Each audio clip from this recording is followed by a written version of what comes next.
लोकसभा चुनाव किसी राजनीतिक युद्ध से कम नहीं होते और ऐसे में कई बार इन युद्धों में वाक युद्ध चलता है, यानी कि शब्दों के बाण चलते हैं। और आजकल सोशल मीडिया का ज़माना है, तो सोशल मीडिया के जरिए भी एक दूसरों पर आरोप प्रत्यारोप चलते रहते हैं। और उसके लिए तैयारी कहाँ होती है? उसे कहते हैं वॉर रूम, यानी कि प्रत्याशियों को किस तरीके से आगे बढ़ाना है, कैसे सोशल मीडिया पर एक्टिव रहना है, किस तरीके से माहौल बनाना है, उसके लिए तमाम राजनीतिक दल वॉर रूम तैयार करते हैं। फिलहाल हम लोग आम आदमी पार्टी के दफ्तर में हैं और यहाँ पर वॉर रूम तैयार हो चुका है। लोकसभा चुनावों को लेकर तैयारी हो चुकी है। तमाम जो कैंडिडेट हैं उनका प्रोफाइल इनके पास है और कैसे उनको आगे बढ़ाना है, कैसे पब्लिक से बातचीत करनी है, कैसे पब्लिक से उनको जोड़ना है, तो ये तमाम चीज़ों को लेकर आज वॉर रूम में हम विकास योगी के साथ जाएंगे। विकास योगी मीडिया प्रभारी हैं और कई सालों से आम आदमी पार्टी की मीडिया देख रहे हैं और कहा जाए तो सोशल मीडिया और मीडिया दोनों ही विकास हैंडल करते हैं। तो विकास, सबसे पहले हमें बताइए कि इस वॉर रूम यानी कि युद्ध रूम हम कहें राजनीतिक परिप्रेक्ष्य में और लोकसभा चुनाव में किस तरीके से तैयारी इस वॉर रूम के अंदर चल रही है, शुरुआत बताइए। ये आम आदमी पार्टी का सेंट्रल वॉर रूम है और हमने 7 वॉर रूम हर लोकसभा में अलग बनाया है। उन 7 वॉर रूम से हम रिपोर्ट लेते हैं, उनको तैयार करते हैं अलग अलग डिपार्टमेंट्स की, सोशल मीडिया, लीगल सेल, जनसभाएँ, सारी चीज़ें हमारे पास कलेक्ट होती है। फिर इसमें हम डिसाइड करते हैं कि हमें और आगे क्या करना है। आप अंदर आइए, मैं आपको दिखाता हूँ सर। चलिए, फिलहाल आम आदमी पार्टी के वॉर रूम में हम जा रहे हैं विकास के साथ और आपको दिखाएंगे कि आखिर यहाँ पर इस वॉर रूम में किस तरीके से तैयारियाँ चल रही हैं, कौन कौन क्या क्या जिम्मेदारी निभा रहा है। तो विकास, सबसे पहली जिम्मेदारी क्या है और क्या हो रहा है? ये हमारी टीम है जो नुक्कड़ सभाएँ पूरा जो कोऑर्डिनेट होंगी रही है, उनकी पूरी तैयारी हो रही है कि 70 विधानसभाओं में जो 7 लोकसभा, एक लोकसभा में 10 विधानसभाएँ आती हैं, 70 विधानसभाओं में कैसे नुक्कड़ सभाएँ होंगी, वो पूरा मैनेजमेंट यहाँ से होगा। कैसे कर रहे हैं आप इस समय, किस तरीके से मैनेजमेंट करते हैं, क्या होता है, थोड़ा सा बताइए। जिस तरीके की नुक्कड़ सभाओं का एक फॉर्मेट पे हमारे पास आता है कि कहाँ कहाँ लोकेशंस है, उसको किस तरीके से मॉनिटर करते हैं हम कि वहाँ हो रहा है, कोई प्रॉब्लम तो नहीं आ रही, किसी परमिशन की उनको रिक्वायरमेंट है, सारी चीज़ें जो है एक सिस्टम वाइज उन्होंने करी हैं या नहीं है, परमिशंस हो गई हैं, कोई चीज़ें, ये सब चीज़ें रहती हैं। यानी परमिशन से लेकर तमाम चीज़ों की जो जानकारी है वो यहाँ से आपको मिल पाती होगी। सेकंड विकास, ये क्या है? मैनिफेस्टो हमारा तैयार हो रहा है, जो लोग हमें इनपुट्स देते हैं, तो ये टीम है जो काम करती है उसको फिल्टर करती है, फिर हम आगे देखेंगे हमें क्या करना है। यानी जनता की राय के हिसाब से आप अपना मैनिफेस्टो तैयार कर रहे हैं। हाँ। तो ये तमाम जो टीम इनपुट आपके पास आता है उसमें ये कैसे आप लोग उसमें एडिट करते हैं, कैसे तय करते हैं कि किसको आगे रखना है, कैसे? पूरे दिन का डेटा कलेक्ट होता है, फिर उसमें प्रायोरिटी चेक करते हैं, फिर लीडरशिप डिसाइड करेगी क्या रखना है। अच्छा, क्या तय किया जाता है? अच्छा, पूरे दिन में आपके पास कितना डाटा आता है, लगभग कितना ज़्यादा काम बढ़ जाता है कि आपको लगता है कि इसमें से कैसे निकालें, कैसे एडिट करें, कैसे बढ़ाएं? नहीं, इसमें ये है कि हम लोगों का एक लंबा प्रोसेस है। पहले के घोषणा पत्रों को पढ़ना और 7 लोकसभा क्षेत्र हैं, तो वहाँ अलग से वो लोकल इश्यूज़ क्या हैं, वो अलग अलग रिसर्च टीम है, वो डेली इनपुट देती रहती है। उनमें से एक सेंट्रल मैनिफेस्टो में हम कौन सी चीज़ें जोड़ सकते हैं, इसको लेकर के हम लोग काम कर रहे हैं और इससे सारी सूचनाएं, सबका रिप्रेजेंटेशन एक सेंट्रल मैनिफेस्टो में आ जाए, ये कोशिश हमारी रहती है। अच्छा, इससे आप समय समय पर बातचीत भी करते रहते हैं जो मैनिफेस्टो के लिए तमाम आपके पास सुझाव आते हैं? ये सारी टीमों का हर दिन का रोज एक फीडबैक मीटिंग होता है हमारा, तो उसमें रोज डेली बेसिस का हमारा पूरा एकदम फॉलोअप होता है क्या चल रहा है। हाँ, इसमें सब कुछ ये है। इधर जो हमारी स्टार कैंपेनर्स आते हैं सारे, उनका जो लोकसभा मीटिंग होता है कैसे कैसे चाहते हैं, जो संजय भैया हो गए, सीएम हो गए, डिप्टी सीएम, सारा मैनेजिंग लोग करते हैं। ये सुरेश भाई हैं जो पूरा ओवरऑल हमारा जो वॉर रूम है उसको हेड करते हैं, तब सबका रिपोर्ट लेना इनका काम होता है। कृष्णा भाई पूरा बूथ मैनेजमेंट देखते हैं हमारा, जो भी बूथ मैनेजमेंट क्या चलता है। ऋषि भैया, इरशाद भाई पूरा लीगल, पूरे दिल्ली में कहीं कोई आपको परमिशन में दिक्कत तो नहीं आ रही है, ऑटो रिक्शा चल रहा है उसमें दिक्कत तो नहीं आ रही है, किसी सभा में दिक्कत तो नहीं आ रही है, 2 साल उनका काम है। मिताली मीडिया में हमारे साथ है, अनिकेत अनिकेत और उनके सोशल मीडिया देखते हैं। तो ये पूरा वॉर रूम स्ट्रक्चर है हमारा। फिर दिन में हमारा एक बार मीटिंग होता है जो गोपाल सर उसको चेयर करते हैं, वो कुछ देर में शुरू होगा।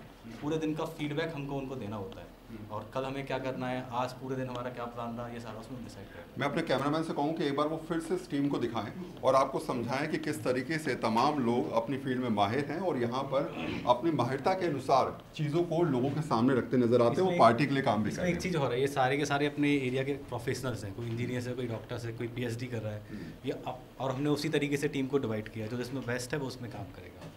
उसी तरीके से काम भी चल रहा है। अच्छा, एक व्यक्ति से बात कर लेते हैं। आप तमाम शेड्यूल बनाते हैं, तो शेड्यूलिंग तय करना और ये देखना कि सीएम की, डिप्टी सीएम की तमाम जो नेता हैं आप लोगों के पास, उनकी रैली कैसे कहाँ रखनी है, किस तरीके से रखनी है। तो ये शेड्यूलिंग बनाने में कई बार लगता है कि यहाँ पर ज़्यादा डिमांड आ रही है, यहाँ पर कम आ रही है, यहाँ पर हाँ, ये बिल्कुल उसी हिसाब से होता है। सारा वेन्यू पहले जाके चेक करा जाता है कि कहाँ पर सभा रखी जाएगी, कहाँ पर पब्लिक ज़्यादा आ सकती है और सुविधा के अनुसार आ सकती है। हाँ, वही वहाँ पर मतलब ट्रांसपोर्ट का हिसाब हो, आदमी कोई दूसरे विधानसभा के क्षेत्र कोने में रहता है और उसको यहाँ इधर आने के लिए वो सही आराम से आ सके, कोई दिक्कत ना उसको वाहन की, तो उस तरह सारी सुविधाएँ देख कर रैली को रखा जाता है।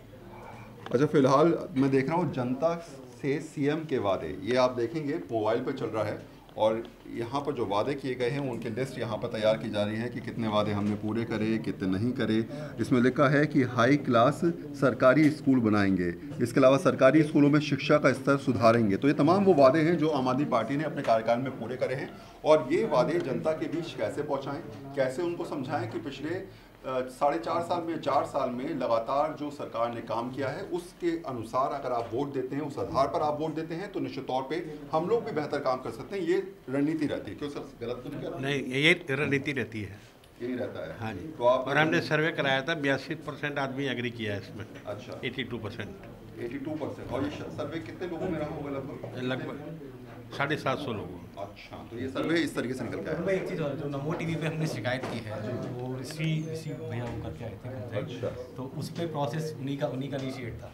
अच्छा, एक चीज़ और इंटरेस्टिंग ये है कि कैसे दूसरे दलों को घेरना है, कैसे दूसरे दलों के खिलाफ कंप्लेंट करनी है, कैसे उनके अगर आपको लगता है कि यहाँ पर कुछ गलत हो रहा है या दूसरे दल कुछ उस तरीके से चीज़ों को लेके जा रहे हैं जो चुनाव आचार संहिता का उल्लंघन करने वाली बात है, उस पर कैसे रिएक्शन होता है ये भी आप समझ लेते हैं। हाल ही में नमो टीवी वाला आपने उदाहरण दिया है और आप लोगों ने इस पर कंप्लेंट भी करी इलेक्शन कमीशन में, तो ये कैसे तय किया जाता है और कैसे आप मॉनिटर करते हैं कि कांग्रेस, बीजेपी या दूसरे दल जो हैं वो आचार संहिता का उल्लंघन कर रहे हैं? हमारी ग्राउंड टीम पे भी लोग हैं, हमारी लीगल टीम के लोग हर लोकसभा लेवल पे हैं, उनकी अपनी टीम है, वो वहाँ से हमें रिपोर्ट करते हैं कि जी यहाँ पे ये वायलेशन है और उस वायलेशंस को इमीडिएटली हम रिपोर्ट करते हैं इलेक्शन कमीशन ऑफ इंडिया में और सीओ दिल्ली में। जैसे अभी हमने नमो टीवी का जो चल रहा था उस पर हमने इनिशिएटिव लिया और मोहम्मद इरशाद ने एक इमीडिएटली कंप्लेंट फाइल करी जिस पे इलेक्शन कमीशन ऑफ इंडिया ने कॉग्निजेंस भी लिया है, उस पर संज्ञान लिया है और शायद जो है उसमें नोटिस इशू करके जानकारियाँ मांगी हैं। इस तरीके से तमाम ऐसे जो वायलेशन है अदर पार्टीज़ के, उसको हमारी लीगल टीम मॉनिटर करती है और उस पर कार्रवाई करती है जितनी जल्दी हो सके, ताकि जो है दूसरे पार्टी जो है मॉडल कोड ऑफ कंडक्ट का वायलेशन ना कर पाए। अच्छा, कुछ और भी आपको लगता है? जी बताइए।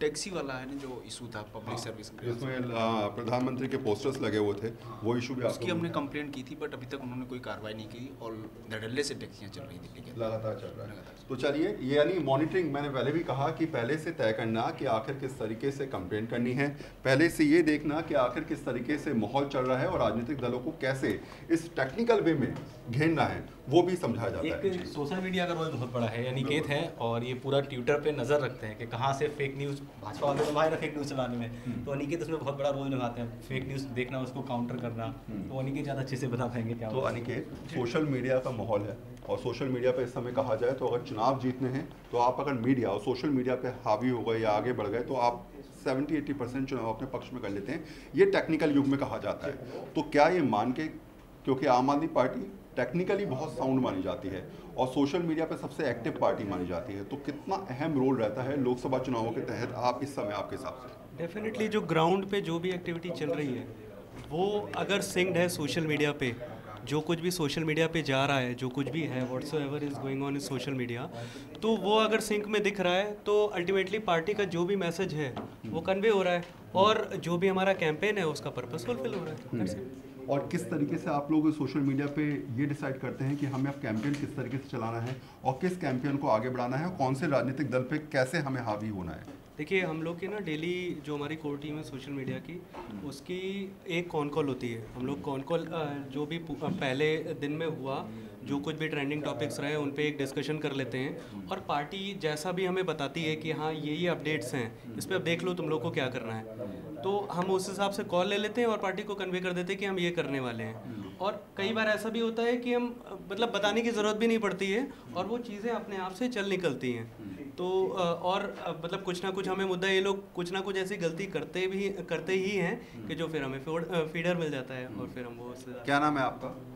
मनोज गुप्ता नाम। मनोज, युद्ध स्तर पे काम चल रहा है इस समय? बिल्कुल, आप देख सकते हैं। 12-14 घंटे, 15 घंटे, 24 घंटे हालात लग रहे हैं कि ऐसा लग रहा है कि अब तो बिल्कुल हम युद्ध क्षेत्र में खड़े हुए हैं और लगातार एक के बाद एक सोशल मीडिया के जरिए आप वॉर रूम में हैं और हिंदुस्तान एक ऐसा मुल्क है जहाँ के लिए चुनाव एक बहुत अहम भूमिका अदा करता है आम लोगों की ज़िंदगी में।